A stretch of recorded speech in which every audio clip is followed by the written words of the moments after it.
ओम शांति। 29 जून 2026 के ईश्वरीय महावाक्य। पहले सुनते हैं मुरली के मुख्य पॉइंट्स। बाबा ने कहा, जो बच्चे अच्छे फूल हैं उनकी जरूर अच्छी खुशबू आएगी। वह सदैव खुश रहेंगे, औरों को भी आप समान फूल व परवाने बनाएंगे। पूरे परवाने वह हैं जो जीते जी मरते हैं, बलि चढ़ते हैं अथवा ईश्वरीय औलाद बनते हैं। फिर बाबा ने कहा, मैं एक ही बार आकर तुम्हें मत देता हूं जिसका रिजल्ट 21 जन्म चलता है। तो श्रीमत पर चलना चाहिए ना, नहीं तो माया पछाड़ती रहेगी और अंत समय त्राही त्राही करना पड़ेगा। बाप बार बार समझाते हैं, बच्चे मंजिल बहुत भारी है। देह अभिमान छोड़ देही अभिमानी बनो। अब फालतू बातों में समय को व्यर्थ नहीं गवाओ। जब देही अभिमानी हो किसको ज्ञान सुनाएंगे तो झट तीर लगेगा। और लास्ट में बाबा ने कहा, नींद को जीतने वाले बनो। दिन में तो सर्विस करनी है क्योंकि तुम कर्म योगी हो, इसलिए रात को जाग कर अपनी कमाई करो। जो बच्चे योग युक्त होंगे वही अंत समय मधुबन में बाप के पास भागे आएंगे, उन्हों को ही मदद मिलेगी। और अब सुनते हैं महावाक्यों को विस्तार से। मुरली का सार। मीठे बच्चे, अपने को आत्मा समझ आत्मा से बात करो तो फूल में खुशबू आती जाएगी, देह अभिमान की बदबू निकल जाएगी। प्रश्न, अपनी खुशबू चारों ओर फैलाने वाले सच्चे फूल व परवाने कौन हैं? उत्तर, सच्चे फूल वह हैं जो अनेकों को आप समान खुशबूदार फूल बनाए। श्रीमत पर चल, क्षमा पर जल मरने वाले, अर्थात पूरा पूरा बलिहार जाने वाले, जीते जी मरने वाले सच्चे परवानों की व ऐसे फूलों की खुशबू स्वतः ही चारों ओर फैलती है। गीत। महफिल में जल उठी क्षमा परवाने के लिए। ओम शांति। जैसे परवानों ने गीत सुना, परवाने कहो व फूल कहो, बात एक ही है। बच्चे समझते हैं हम सचमुच परवाने बने हैं या सिर्फ फेरी पहनकर चले जाते हैं, क्षमा को भूल जाते हैं। हर एक को अपने दिल से पूछना है कि हम कहाँ तक फूल बने हैं और ज्ञान की खुशबू फैलाते हैं। अपने जैसा फूल किसको बनाया है? यह तो बच्चे जानते हैं, ज्ञान का सागर बाप है, उनकी कितनी खुशबू है। जो अच्छे फूल व परवाने हैं उनकी जरूर अच्छी खुशबू आएगी। वह सदैव खुश रहेंगे, औरों को भी आप समान फूल व परवाने बनाएंगे। फूल नहीं तो कली बनाएंगे। पूरे परवाने वह हैं जो जीते जी मरते हैं, बलि चढ़ते हैं अथवा ईश्वरीय औलाद बनते हैं। कोई साहूकार किसी गरीब के बच्चे को गोद में लेते हैं तो बच्चों को उस साहूकार की गोद में आने से फिर वही माँ बाप याद आते रहते हैं और गरीब की याद भूल जाएगी। जानते हैं कि हमारे माँ बाप गरीब हैं, परंतु याद साहूकार माँ बाप को करेंगे जिससे धन मिलता है।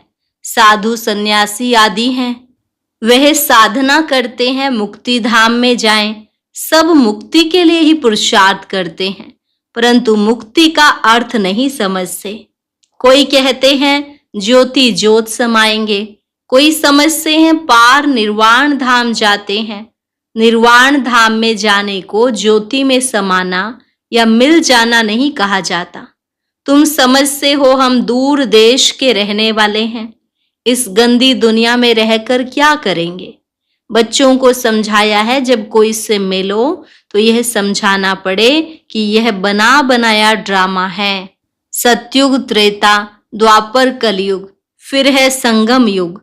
यह भी समझाया है, सतयुग के बाद त्रेता का संगम होता है, वह युग फिरता है और यह कल्प फिरता है। बाप युगे युगे नहीं आते हैं जैसे मनुष्य समझते हैं। बाप कहते हैं जब सब तमो प्रधान बन जाते हैं, कलयुग का अंत होता है, उस कल्प के संगम पर आता हूँ। युग पूरा होता है तो कलाएं कम होती हैं। यह तो जब पूरा ग्रहण लग जाता है तब मैं आता हूँ। मैं युगे युगे नहीं आता हूँ। यह बाप बैठ परवानों को समझाते हैं। परवानों में भी नंबरवार है। कोई तो जल मरते हैं, कोई फेरी पहनकर चले जाते हैं। श्रीमत पर तुम ही चल सकते हो। अगर कहाँ भी श्रीमत पर ना चले तो माया पछाड़ती रहेगी। श्रीमत का बहुत गायन है। श्रीमत भगवत गीता कहा जाता है। शास्त्र तो बाद में बैठ जिन्होंने बनाए तो उस समय बुद्धि रजो होने कारण समझा कि श्री कृष्ण द्वापर में आया। मैं आता ही तब हूं जब आदि सनातन देवी देवता धर्म प्राय लोप हो जाता है। बाकी सब धर्म रहते हैं। ऐसे नहीं कि वह देवता धर्म वाले मनुष्य गुम हो जाते हैं, परंतु यह भूल जाते हैं कि हम देवी देवता धर्म के थे। अपना हिंदू धर्म कह देते हैं। यह भी ड्रामा में नोंद है। जब भूलें तब तो फिर मैं आकर देवी देवता धर्म की स्थापना करूं। यह एक ही बाप है जो आकर दुख धाम से सुख धाम का मालिक बनाते हैं। तुम कहेंगे अभी हम नरक के मालिक हैं। दुनिया को तमो प्रधान तो बनना ही है। सब पतित हैं, तब तो पावन के आगे जाकर नमस्ते करते हैं। अब बाप कहते हैं श्रीमत पर चलो। जन्म जन्मांतर का बोझा सिर पर बहुत है, नहीं तो त्राही त्राही करना पड़ेगा। वह तो समझते हैं आत्मा निर्लेप है, परंतु नहीं, आत्मा ही सुख दुख देखती है। यह कोई समझ से नहीं। बाबा बार बार समझाते हैं मंजिल बहुत भारी है। इस समय तुम पुरुषार्थ करते हो जबकि दुखी हो। जानते हो सतयुग में हम बहुत सुखी रहेंगे। वहां यह पता नहीं रहेगा कि हमको फिर दुख धाम में जाना है। हम सुख में कैसे आए, कितने जन्म लेंगे, कुछ भी नहीं जानते। अभी तुम जानते हो तो ऊंच कौन ठहरे। तुम ईश्वर की औलाद होने के कारण जैसे ईश्वर नॉलेजफुल है, ऐसे तुम भी नॉलेजफुल ठहरे। अभी तुम ईश्वरीय औलाद हो, परंतु नंबरवार। कोई तो बड़े मस्त हैं, समझते हैं हम बाबा की मत पर चलते रहते हैं। जितना मत पर चलेंगे उतना श्रेष्ठ बनेंगे। बाप सम्मुख बैठ बच्चों को समझाते हैं, बच्चे देह अभिमान छोड़ दो, देही अभिमानी बनो। निरंतर याद करो, बाप तो सदैव है ही सुखदाता। ऐसे नहीं कि दुख भी बाप ही देते हैं। बाप कभी बच्चों को दुख नहीं देंगे। बच्चे अपनी उल्टी चलन से दुख पाते हैं। बाप दुख नहीं दे सकते। कहते हैं हे भगवान बच्चा दो तो कुल वृद्धि को पाएगा। बच्चे को बहुत प्यार करते हैं, बाकी दुख अपने कर्मों का ही पाते हैं। अब बाप तुम बच्चों को बहुत सुखी बनाते हैं। कहते हैं श्रीमत पर चलो। आसुरी मत पर चलने से तुम दुख पाते हो। बच्चे बाप अथवा टीचर अथवा बड़ों की आज्ञा ना मानने से दुखी होते हैं। दुखदाई खुद बनते हैं, माया के बन पड़ते हैं। ईश्वर की मत अब ही तुमको मिलती है। ईश्वरीय मत की रिजल्ट 21 जन्म चलती है, फिर आधा कल्प माया की मत पर चलते हैं। ईश्वर एक ही बार आकर मत देते हैं। माया तो आधा कल्प से मत देती ही रहती है। बाप एक ही बार मत देते हैं। माया की मत पर चलते 100% दुर्भाग्यशाली बन पड़ते हैं। जो अच्छे अच्छे फूल हैं वह उसी खुशी में सदैव मस्त रहेंगे। नंबरवार है ना। परवाने कोई तो बाप के बन श्रीमत पर चल पड़ते हैं। गरीब ही अपना पोता मेल लिखते हैं। साहूकारों को डर लगता है कि यहाँ हमारे पैसे ले न लेवें। साहूकारों के लिए बड़ा मुश्किल है। बाप कहते हैं मैं गरीब निवाज हूं। दान भी हमेशा गरीबों को ही दिया जाता है। सुदामा की बात है ना, चावल चपटी ले उनको महल दे दिए। तुम हो गरीब। समझो कोई के पास 25-50 रुपए है, उनमें से 20-25 पैसे देता है। साहूकार 50,000 दे तो भी इक्वल हो जाता है। इसलिए गरीब निवाज नाम गाया हुआ है। साहूकार लोग भी कहते हैं हमको फुर्सत नहीं मिलती क्योंकि पूरा निश्चय नहीं है। तुम हो गरीब, गरीबों को धन मिलने से खुशी होती है। बाबा ने समझाया है यहाँ के गरीब वहां के साहूकार बन जाते हैं और यहाँ के साहूकार वहां गरीब बन जाते हैं। कई कहते हैं हम यज्ञ का ख्याल रखें व कुटुंब का ख्याल रखें। बाबा कहते हैं तुम अपने कुटुंब की बहुत अच्छी संभाल करो। अच्छा है जो तुम इस समय गरीब हो। साहूकार होते तो बाप से पूरा वर्षा ले नहीं सकते। सन्यासी ऐसे नहीं कहेंगे, वह तो पैसे लेकर अपनी जागीर बनाते हैं। शिव बाबा थोड़े ही बनाएंगे। यह मकान आदि सब तुम बच्चों ने अपने लिए बनाए हैं। यह किसकी जागीर नहीं, यह तो टेम्परेरी है क्योंकि अंत समय बच्चों को यहाँ आकर रहना है। हमारा यादगार भी यहाँ है तो पिछाड़ी में यहाँ आकर विश्राम लेंगे। बाप के पास भागेंगे वह जो योग युक्त होंगे, उन्हों को मदद भी मिलेगी। बाप की बहुत मदद मिलती है। तुमको यहाँ बैठ विनाश देखना है। जैसे शुरू में बाबा ने तुम बच्चों को बहलाया है, फिर पिछाड़ी में बहलाना शुरू करेंगे, बहुत प्यार करेंगे। जैसे वैकुंठ में बैठे हैं, बहुत नजदीक होते जाएंगे। यह तो समझते हैं कि हम यात्रा पर हैं, थोड़े समय के बाद विनाश होगा। तुम बहुत खुश हो जाएंगे, बस हम जाकर प्रिंस बनेंगे। किस्म किस्म के फूल हैं। हर एक को समझना चाहिए कि मैं कितनी ज्ञान की खुशबू दे रहा हूँ, किसको ज्ञान और योग की शिक्षा देता हूँ। जो करते हैं वे अंदर प्रफुल्लित रहते हैं। बाबा जान जाते हैं कि यह किस अवस्था में रहते हैं। इनकी अवस्था कहाँ तक गैलप करेगी। गैलप उनकी करेगी जो परवाना बन चुका होगा। बाप समझाते हैं माया के तूफान तो बहुत आएंगे, उनसे अपने को बचाना है। अभी यह राजयोग परम पिता परमात्मा आकर सिखाते हैं। परमात्मा आकर आत्माओं को समझाते हैं। आत्मा को ज्ञान है। मैं आत्मा अपने इस ब्रदर आत्मा को समझाती हूँ। जैसे परमात्मा बाप हम आत्मा बच्चों को समझाते हैं, हम भी आत्मा हैं। बाबा हमको सिखलाते हैं, हम फिर इन आत्माओं को समझाता हूँ। परंतु यह आत्मापन का निश्चय न होने से अपने को मनुष्य समझ मनुष्य को ही समझाते हैं। मैं परम आत्मा तुम आत्माओं से बात करता हूँ, तुम आत्मा को सुनाते हो। ऐसे तुम देही अभिमानी होकर किसको सुनाएंगे तो वह तीर झट लगेगा।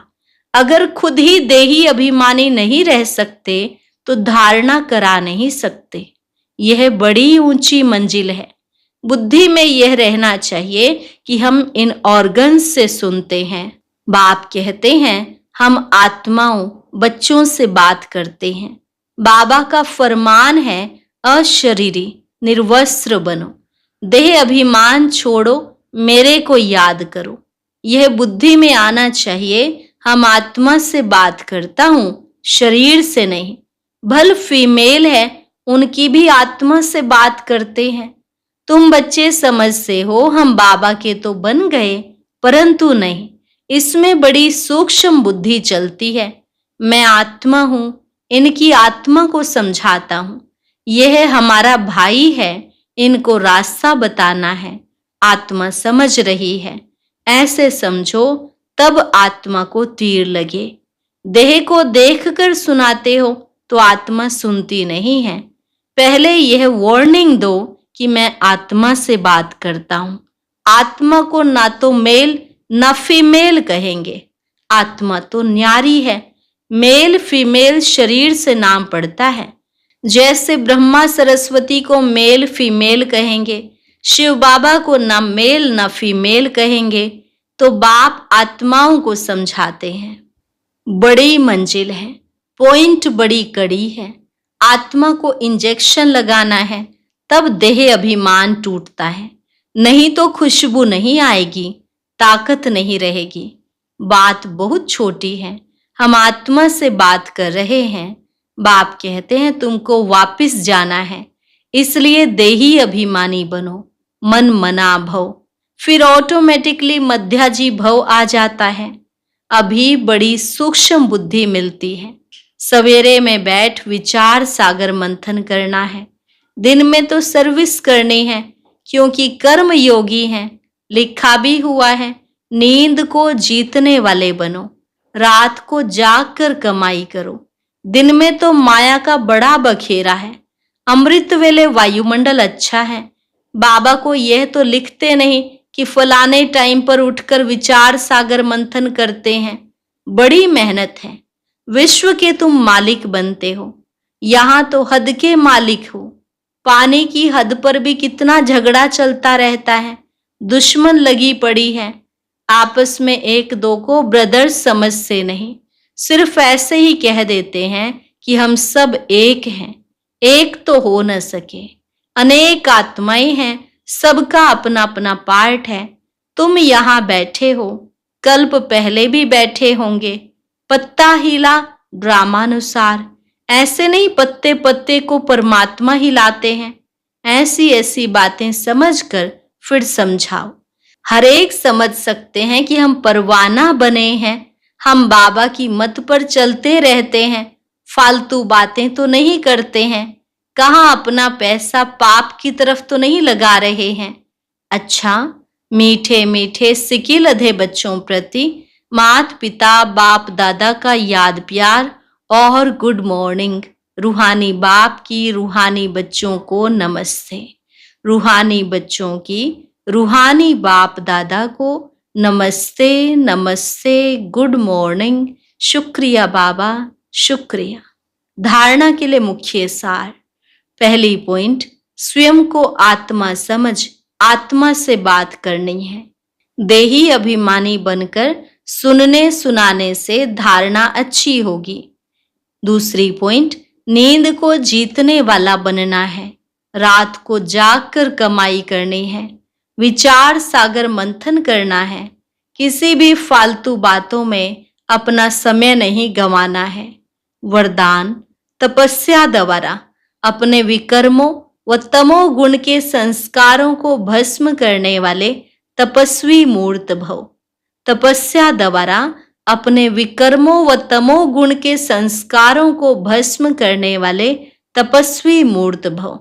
जैसे अभी ईश्वरीय पालना का कर्तव्य चल रहा है, ऐसे लास्ट में तपस्या द्वारा अपने विकर्मों और हर आत्मा के तमोगुणी संस्कार और प्रकृति के तमोगुण को भस्म करने का कर्तव्य चलना है। इसके लिए सदा एक रस स्थिति के आसन पर स्थित हो अपने तपस्वी रूप को प्रत्यक्ष करो। आपकी हर कर्मेंद्रिय से देह अभिमान का त्याग और आत्म अभिमानी बनने की तपस्या प्रत्यक्ष रूप में दिखाई दे। स्लोगन, संस्कारों की टक्कर से बचने के लिए बालक और मालिकपन का बैलेंस रखो। संस्कारों की टक्कर से बचने के लिए बालक और मालिकपन का बैलेंस रखो। अव्यक्त इशारे, सदा हर्षित रहने के लिए अपनी नेचर को सरल बनाओ, सहनशील बनो। बाप को भोलानाथ कहते हैं, लेकिन ऐसा भोला नहीं है जो सामना ना कर सके। भोलानाथ के साथ साथ ऑलमाइटी अथॉरिटी भी है। आप भी अपने शक्ति स्वरूप को भूल सिर्फ भोले नहीं बनना, नहीं तो माया का गोला लग जाएगा। ऐसा शक्ति स्वरूप बनो जो माया सामना करने के पहले ही नमस्कार कर ले। बहुत सावधान, खबरदार, होशियार रहना। अच्छा, आज का अव्यक्त ज्ञान मोती सुनने के लिए ऊपर दिए गए बॉक्स पर क्लिक करें। अगर बॉक्स दिखाई नहीं दे रहा है तो ऊपर जो कॉर्नर में शो लिखा हुआ है उस पर क्लिक करें।